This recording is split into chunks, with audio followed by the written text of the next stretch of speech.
வணக்கம் பிகினர்ஸ்களுக்கான இந்த வீடியோல நாம இப்போ பார்க்க போறது ப்ளைனான காட்டன் சாரிக்கு நாம எப்படி மாடல் பண்றது அப்படிங்கறத நாம இந்த வீடியோல பார்க்க போறோம். அதுக்கு முன்னாடி இந்த சேனலை இதுவரைக்கும் சப்ஸ்கிரைப் பண்ணாதவங்க சப்ஸ்கிரைப் பண்ணுங்க. என்னோட சேனல் நேமுக்கு பக்கத்துல இருக்கிற சப்ஸ்கிரைப் பட்டனை கிளிக் பண்ணி உடனே பக்கத்துல வர்ற பெல் ஐகானையும் கிளிக் பண்ணிடுங்க. நான் வீடியோ அப்லோட் பண்ணும்போது உங்களுக்கு ஒரு நோட்டிஃபிகேஷன் வரும். என்னோட வீடியோக்களை நீங்க தவறாம பார்க்கலாம். இப்போ இந்த சாரிக்கு நான் ஏற்கனவே ரெத்னா ஸ்டிச்சிங் கிளாஸில் ஒரு மாடல் நான் அப்லோட் பண்ணியிருக்கிறேன். இது பிகினர்ஸ்களுக்காக ஈஸியாக தைக்கிற மாதிரி இந்த சாரிக்கு நான் இன்னொரு மாடல் நான் உங்களுக்கு சொல்லிக் கொடுக்குறேன். இப்போ அந்த சாரியிலே நீங்கள் உள்ள கிளாத்தை நீங்கள் கட் பண்ணி எடுத்தாலும் நீங்கள் டிசைன் பண்ணுறதுக்கு அந்த சாரி கலரில் 1/4 மீட்டர் கிளாத்தும் அப்புறம் கோல்டு கலர் 1/4 மீட்டர் கிளாத்தும் எடுத்து வைங்க. நான் இப்போ இதில் பார்டர் கலரில் பாலி காட்டன் கிளாத்து ப்ளவுஸுக்கு தேவையான அளவுக்கு அப்புறம் க்ரீன் கலர் 1/4 மீட்டர் கிளாத்தும் எடுத்து வச்சுருக்கிறேன். இப்போ இந்த சாரி ஃபுல்லாக இந்த மாதிரி ப்ளைனாக தான் இருக்குது. இதில் முந்தானை மட்டும் பிங்க் கலரில் பார்டரும் முந்தானையும் ஒரே கலரில் இருக்கிற மாதிரி இருக்குது. இது பேக் சைடு அளவு லைனிங் கிளாத்தும் மேல் பக்க கிளாத்தும் கட் பண்ணி வச்சுருக்கிறேன். இந்த பேப்பர் கேன்வாஸு அதோட உயரத்துக்கு தகுந்த அளவுக்கு எடுத்து வைங்க. இப்போ நமக்கு ஷோல்டர் வெட்டுப்பாகம் அடையாளப்படுத்துகிற பகுதியிலிருந்தும் 1/4 இன்ச்சு அந்த தையலுக்குள்ள பகுதியை விட்டுட்டு நம்ம பேப்பர் கேன்வாஸில் எப்போதும் நம்ம அடையாளப்படுத்தணும். இப்போ இதில் நெக்கும் உங்களுக்கு எவ்வளோ தேவையோ அந்த அளவை நீங்கள் மார்க் பண்ணுங்கள். நெக்லையும் நீங்கள் தையலுக்குள்ள பகுதியை விட்டுட்டு மார்க் பண்ணணும். இப்போ 9.25 இன்ச்சு வேணும் அப்படின்னா 10 இன்ச்சுக்கு நீங்கள் அடையாளப்படுத்துங்க. இப்போ இதில் இடுப்பு மடிப்பு பாகத்துக்கு எக்ஸ்ட்ரா லைனிங் கிளாத்து ஜாயிண்ட் ஆக்கி மடித்து தைக்கிற மாதிரி மேல் பக்க கிளாத்தில் நான் கட் பண்ணி விட்டுருக்கிறேன். மேலே என்ன அளவு இருக்கோ அதை நீங்கள் இந்த பகுதியிலையும் அடையாளப்படுத்துங்க. அப்படியே மேலே வர ஒரு லைன் நம்ம போட்டுடலாம். இப்போ இதில் ரவுண்டு நெக்கு நான் வரைகிறேன். நீங்கள் எப்போதும் ரவுண்டு நெக்கு எப்படி வரைவீங்களோ அதே மாதிரி இப்படி வரைஞ்சிருங்க. இப்போ வரைஞ்சதுக்கப்புறம் கீழே இருந்து நமக்கு 1.5 இன்ச் அளவுக்கு குறையாமல் நீங்கள் இதில் மார்க் பண்ணணும். இப்போ 1.25 இன்ச் வேணாலும் அடையாளப்படுத்தலாம், ஆனால் 1.5 இன்ச்சுக்கு கம்மியாக பண்ணிடாதீங்க. இப்போ இந்த சைடில் இந்த கார்னருக்கு உள்பக்கம் வர்ற பகுதியிலேருந்து அப்படியே இந்த லைனை வளைவாக கொண்டு நம்ம இந்த பகுதியில் அடையாளப்படுத்தியிருக்கிற இடத்துல கொண்டு முடிச்சிருக்கிறேன். இப்போ இதுக்கு வெளிப்பக்கம் 1 இன்ச் அளவுக்கு பேப்பர் கேன்வாஸ் இருக்கிற மாதிரி அடையாளப்படுத்தி விடலாம். இப்போ இந்த நெக்கோட வளைவுக்கு ஏற்ற மாதிரி நம்ம 1 இன்ச்சுக்கு அடையாளப்படுத்தி விட்டுருக்கிறேன். கீழே வரைக்கும் அந்த மாதிரி அடையாளப்படுத்தியிருக்கிறேன். இந்த பகுதியில் கொஞ்சம் அந்த மாதிரி கார்னராக வர்ற மாதிரி வளைவாக கொண்டு வரைஞ்சி விடுறேன். சைட்லேருந்து அப்படியே கொஞ்சம் வளைவாக வந்திருக்கு. இப்போ இதை நம்ம கட் பண்ணி எடுக்கலாம். இப்போ இந்த டிசைனுக்கும் சேர்ந்த மாதிரி இந்த முதுகு பாகத்தில் கீழே வரைக்கும் கட் பண்ணியிருக்கிறேன். வெளிப்பக்கம் 1 இன்ச்சு பேப்பர் கேன்வாஸையும் அப்படியே நம்ம கட் பண்ணி எடுத்துடலாம். இந்த மாதிரி வரும். இப்போ இதில் க்ரீன் கலரில் வச்சு நம்ம அயன் பண்ணலாம். இது பாலி காட்டன் கிளாத்து. இப்போ உள்பக்கம் நம்ம கட் பண்ணி எடுத்த பேப்பர் கேன்வாஸையும் நம்ம அதில் வச்சுட்டு சைடில் உள்ள அளவை வச்சோம் அப்படின்னா அந்த நெக்கோட அளவும் உங்களுக்கு மாறாமல் சரியான அளவில் வரும். லைட்டாக 2 சைட்லேயும் அயன் பண்ணி விட்டுட்டு உள்ளுக்குள்ளே பீஸை நம்ம எடுத்துட்டு நல்லா அயன் பண்ணி விட்டுறலாம்.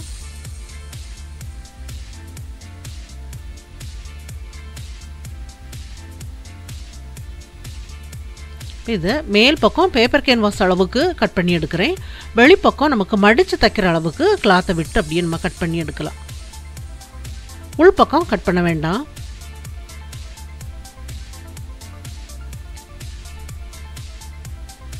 இப்போ இதில் இந்த வளைவாக நம்ம வரைஞ்சி விட்டுருக்கோம் பாருங்கள், அந்த பகுதியை அந்த நெக்கு பக்கம் அப்படியே நம்ம கட் பண்ணி எடுத்துடலாம். இந்த பகுதியில் இந்த வளைவுக்கு ஏற்ற மாதிரி ஒரு சைடாக நம்ம வரைஞ்சி விடலாம். இந்த வளைவுக்கு ஏற்ற மாதிரி அப்படியே நம்ம ஒரு சைடாக வரைஞ்சி விட்டுருங்க இந்த மாதிரி. இப்போ இதை நம்ம 2 பீஸாக இந்த மாதிரி தனித்தனியாக இந்த மாதிரி கட் பண்ணி எடுத்துடலாம். இப்போ இதில் 2 பீஸ் இருக்குது.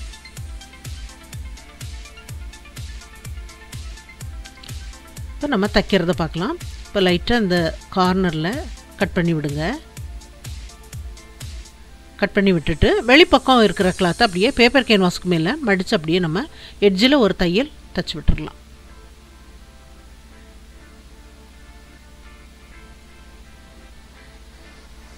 இந்த கார்னரில் மட்டும் நம்ம கட் பண்ணி விட்டால் போதும்.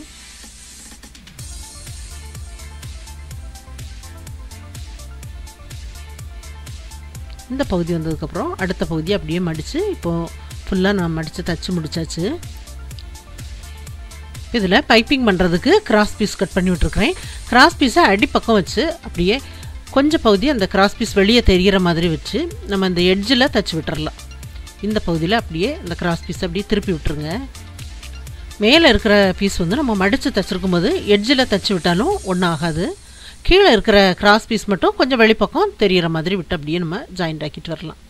இந்த பகுதி வந்ததுக்கப்புறம் அப்படியே கிராஸ் பீஸை அடிப்பக்கமாக அப்படியே கொஞ்சம் திருப்பி விட்டுருங்க. மடித்து கொடுக்கணுங்கிற அவசியம் இல்லை. ஃபுல்லாக அந்த மாதிரி ஜாயிண்ட் ஆக்கியாச்சு. இந்த கார்னரில் மட்டும் கொஞ்சம் கட் பண்ணி விடுங்க. இந்த பகுதியில் லைட்டாக இந்த மாதிரி கட் பண்ணி விட்டுருக்குறேன். அதே மாதிரி 2 சைட்லேயும் கட் பண்ணிடுங்க. இந்த சைட்லேயும் அதுக்கு நேராக கொஞ்சம் பகுதியில் கட் பண்ணி விடுங்க. ஃபுல்லாக கட் பண்ண வேண்டாம், லைட்டாக கட் பண்ணி விட்டுருக்குறேன். அதே மாதிரி இன்னொரு பக்கமும் கட் பண்ணி விட்டுருங்க. இப்போ இந்த அடிப்பக்கமாக நம்ம திருப்பி விடலாம்.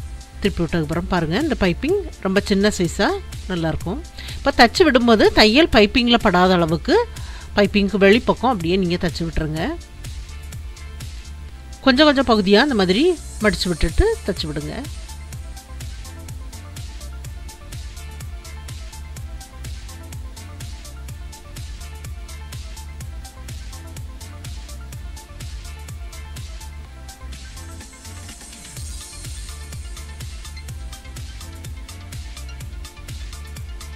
இப்போ எல்லாமே பைப்பிங் பண்ணி முடிச்சாச்சு. இப்போ உள்பக்கம் இந்த மாதிரி இருக்குது.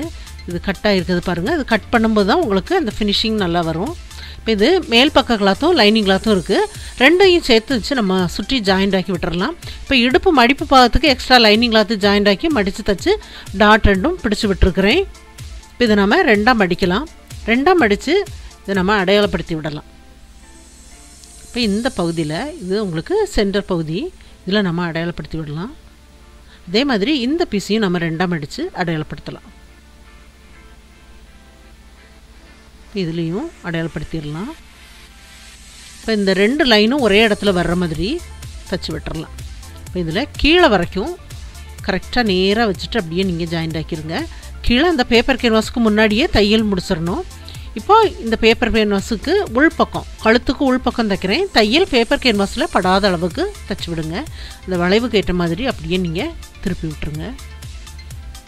அந்த கார்னரில் வந்ததுக்கப்புறம் அப்படியே நீங்கள் ஸ்டாப் பண்ணிவிட்டு திருப்பி விட்டுட்டிங்கன்னா சரியாக வந்துடும். இப்போ தைச்சி முடிச்சாச்சு.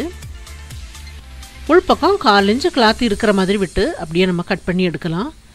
லைட்டாக கிராஸில் கட் பண்ணி விடுங்க. இந்த கார்னரில் தையல் வரைக்கும் அப்படியே நீங்கள் கட் பண்ணி விட்டுருங்க.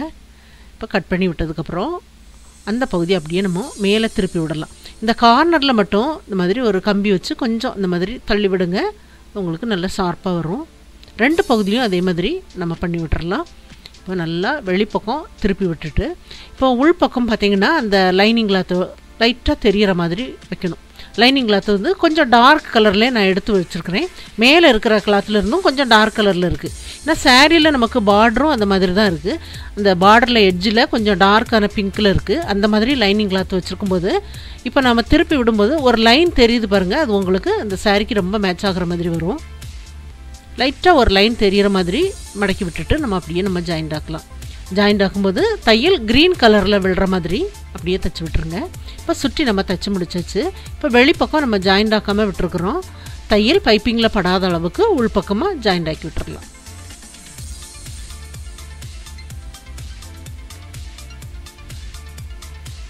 இது ஜாயிண்ட் ஆக்கியாச்சு பாருங்கள். அடிப்பக்கம் இந்த மாதிரி இருக்குது. இதில் இந்த பீஸ் வந்து நம்ம 2ஆக கட் பண்ணி வச்சுருந்தோம். இப்போ இது வந்து ஒன்றோட ஒன்று ஜாயிண்ட் ஆகிறதுக்கு நமக்கு எக்ஸ்ட்ரா பேப்பர் கேன்வாஸ் தேவைப்படுது. இப்போ வேறு ஒரு பேப்பர் கேன்வாஸில் நம்ம இதை வச்சு அடையாளப்படுத்தலாம். இப்போ இந்த வளைவான பாகத்தில் மட்டும் ஃபஸ்ட்டில் நம்ம அடையாளப்படுத்தி விடலாம். இப்போ வளைவான பாகத்தில் அதே அளவுக்கு, அப்புறம் இந்த பகுதியிலலாம் எக்ஸ்ட்ரா உங்களுக்கு அந்த பேப்பர் கேன்வாஸ் தேவைப்படும். சைடில் உங்களுக்கு ஜாயிண்ட்டுக்காக தேவைப்படுது. இந்த வளைவாக இருக்கிற பகுதியில் மட்டும் அதே அளவுக்கு வரைஞ்சி அப்படியே கட் பண்ணியிருக்கிறேன்.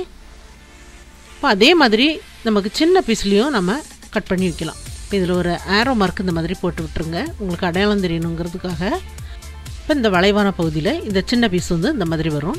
இப்போ இதுக்கும் நம்ம வேறு ஒரு பேப்பர் கேன்வாஸில் வச்சு அடையாளப்படுத்தலாம். அந்த மேலே உள்ள அந்த வளைவுக்கு அதே அளவுக்கு அடையாளப்படுத்திட்டு வெளிப்பக்கம் நமக்கு எக்ஸ்ட்ரா லைனிங் கிளாத்து ஜாயிண்ட் ஆகிறதுக்காக இந்த மாதிரி வரைஞ்சி விடலாம். மேலே உள்ள பகுதி அதே அளவுக்கு. இப்போ இந்த பேப்பர் கேன்வாஸ் அளவுக்கு அப்படியே நம்ம அடையாளப்படுத்தி விட்டுறலாம். இப்போ இதே மாதிரி இந்த பகுதியையும் இந்த பீஸ் வச்சு அப்படியே நம்ம வெளிப்பக்கம் அடையாளப்படுத்தி விட்டுறலாம். வெளிப்பக்கம் இருக்கிற பேப்பர் கேன்வாஸ் உங்களுக்கு எக்ஸ்ட்ரா நமக்கு ஜாயிண்ட் ஆகிற பகுதி. இந்த மாதிரி வரும் உங்களுக்கு. இந்த 2 பீஸும் ஒன்றோட ஒன்று ஜாயிண்ட் ஆகும்போது சின்ன பீஸில் அதிகமாக நம்ம எடுத்துருக்குறோம். இப்போ இது 2 பீஸ் எடுத்து வச்சுருக்கிறேன் லைனிங் கிளாத்து. இந்த பெரிய பீஸுக்கும் பேப்பர் கேன்வாஸுக்கு 2 பீஸ், அதே மாதிரி சின்ன பேப்பர் கேன்வாஸுக்கும் 2 லைனிங் கிளாத்து. அதே மாதிரி ஒரு லைனிங் கிளாத்தில் வச்சு இதை நம்ம ஜாயிண்ட் ஆக்கலாம். ஃபஸ்ட்டில் ஜாயிண்ட் ஆக்கிட்டு இன்னொரு லைனிங் கிளாத்தை அடியில் வச்சு அந்த வளைவாக இருக்கிற பகுதியில் மட்டும் நம்ம தச்சு விடலாம். அந்த மேலே உள்ள பகுதி, அந்த ஆரோ மார்க் போட்டிருக்கேன் பாருங்கள், அந்த பகுதியில் மட்டும் நான் ஜாயிண்ட் ஆக்கி விட்டுருக்குறேன். இதில் 1/4 இன்ச்சு கிளாத்தை விட்டு அப்படியே நம்ம கட் பண்ணி எடுக்கலாம். லைட்டாக கிராஸில் கட் பண்ணி விட்டுட்டு திருப்பி எடுக்கணும். வெளிப்பக்கம் பேப்பர் கேன்வாஸ் அளவுக்கே கட் பண்ணி விட்டுருக்குறேன். நம்ம அப்படியே திருப்பி எடுக்கலாம். திருப்பி எடுத்ததுக்கப்புறம் வெளிப்பக்கம் நம்ம ஜாயிண்ட் ஆக்கி விட்டுறலாம். இப்போ இதில் உங்களுக்கு பேப்பர் கேன்வாஸ் உள்பக்கமாக போயிருக்கு. அதே மாதிரி சின்ன பீஸ்லேயும் நம்ம தைச்சி விட்டுறலாம். இதில் ஆரோ மார்க் போட்டு விட்டுருக்குறேன். இது சுற்றி நம்ம ஜாயிண்ட் ஆக்குனதுக்கப்புறம் இன்னொரு லைனிங் கிளாத்தில் வச்சு அந்த மேலே உள்ள பகுதியில் மட்டும் நம்ம தைச்சி விடலாம். தைச்சி விட்டுட்டு கொஞ்சமாக கிளாத் இருக்கிற மாதிரி கட் பண்ணி விட்டுட்டு லைட்டாக கிராஸில் கட் பண்ணி விட்டுட்டு அப்படியே நம்ம திருப்பி எடுக்கலாம். நல்லா திருப்பி எடுத்ததுக்கப்புறம் வெளிப்பக்கம் ஜாயிண்ட் ஆக்கி விட்டுறலாம். இதில் டிசைன் பண்ணுறதுக்கு 3 கலர்லேயுமே கிராஸ் பீஸ் இந்த மாதிரி கட் பண்ணி விட்டுருக்குறேன். எல்லா பீஸையுமே நம்ம 2ஆக மடித்து ஜாயிண்ட் ஆக்கி விட்டுறலாம். எல்லாமே நான் இந்த மாதிரி தச்சு முடிச்சாச்சு. இதில் பெரிய பீஸுக்கு ஃபஸ்ட்டில் நம்ம வைக்கலாம். இந்த வளைவாக இருக்கிற பகுதியில் ஃபஸ்ட்டில் நான் பிங்க் கலர் வைக்கிறேன். அந்த வளைவு வந்து வெளியே தெரியாத அளவுக்கு பாருங்கள், இந்த பகுதி வந்து கரெக்டாக இருக்கணும். இந்த மாதிரி சைடில் இந்த மாதிரி கரெக்டாக வச்சுட்டு இப்படி திருப்பி விடுங்க. உள்பக்கம் லைட்டாக உங்களுக்கு மடங்க தான் செய்யும். நீங்கள் தச்சு விட்டுட்டீங்க அப்படின்னா உங்களுக்கு அது சரியாக வந்துடும். இந்த வளைவுக்கு ஏற்ற மாதிரி அப்படியே தச்சு விட்டுருங்க. எக்ஸ்ட்ரா இருக்கிறத கட் பண்ணி விட்டுறலாம். அடுத்ததாக க்ரீன் கலர் வைக்கிறேன். ஒரு 1/4 இன்ச் அளவு மேலே தெரிகிற மாதிரி ஃபஸ்ட்டில் வச்ச பீஸ் வந்து உங்களுக்கு 1/4 இன்ச்சு தெரிகிற மாதிரி விட்டு அதே மாதிரி திருப்பி விட்டுறலாம். திருப்பி விட்டுட்டு ஜாயிண்ட் ஆக்கியிருக்கிறேன். அடுத்ததாக கோல்டு கலர், அடுத்தது பிங்க்கு, அடுத்தது க்ரீன், அடுத்தது கோல்டு. அந்த மாதிரி நம்ம மாற்றி மாற்றி ஜாயிண்ட் ஆக்கிட்டே வரலாம்.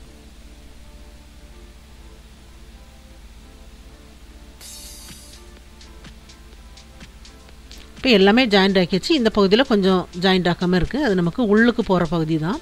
இப்போ வெளிப்பக்கம் இருக்கிற இந்த பீஸ் எல்லாமே நம்ம கட் பண்ணி எடுத்துடலாம். இப்போ இது இந்த மாதிரி இருக்குது. சின்ன பீஸுக்கும் அதே மாதிரி நம்ம தைச்சி விடலாம். மேலே உள்ள பகுதியில் அந்த வளைவாக இருக்கிற பகுதியில் கரெக்டாக வைக்கலாம். அதே மாதிரி ஃபஸ்ட்டில் பிங்க் வைக்கிறேன். இது வந்து லைட்டாக தான் உங்களுக்கு வளைவாக வருது. அடுத்ததாக க்ரீன், 1/4 இன்ச்சு கீழே இருக்கிற கிளாத்து உங்களுக்கு தெரிகிற மாதிரி விட்டு அடுத்தடுத்த பீஸ் நம்ம வைக்கலாம். இப்போ எல்லாமே ஜாயிண்ட் ஆக்கி முடிச்சாச்சு. இப்போது திருப்பி பார்த்து வெளிப்பக்கம் இருக்கிற கிளாத் அப்படியே நம்ம கட் பண்ணி எடுத்துடலாம். இப்போ கட் பண்ணி எடுத்ததுக்கப்புறம் நம்ம ஏற்கனவே இந்த பேப்பர் கேன்வாஸ் வச்சுருந்தோம், அதை வச்சு அப்படியே நம்ம அடையாளப்படுத்தி விடலாம். ஃபஸ்ட்டில் கட் பண்ணி எடுத்த அந்த பேப்பர் கேன்வாஸ், இதுலேயும் அந்த பேப்பர் கேன்வாஸ் வச்சு அடையாளப்படுத்தி விட்டுறலாம். இப்போ 2 பீஸ்லேயுமே நம்ம அடையாளப்படுத்தி விட்டாச்சு. இதில் இந்த வளைவுக்கு ஏற்ற மாதிரி கொஞ்சமாக அந்த மாதிரி கட் பண்ணி எடுத்துடலாம். இப்போ கீழே இந்த லைன் இருக்குது பாருங்கள், இந்த 2ம் ஒன்றோட ஒன்று ஜாயிண்ட் ஆகிற மாதிரி வச்சிட்டோம் அப்படின்னா உங்களுக்கு சரியாக வரும்.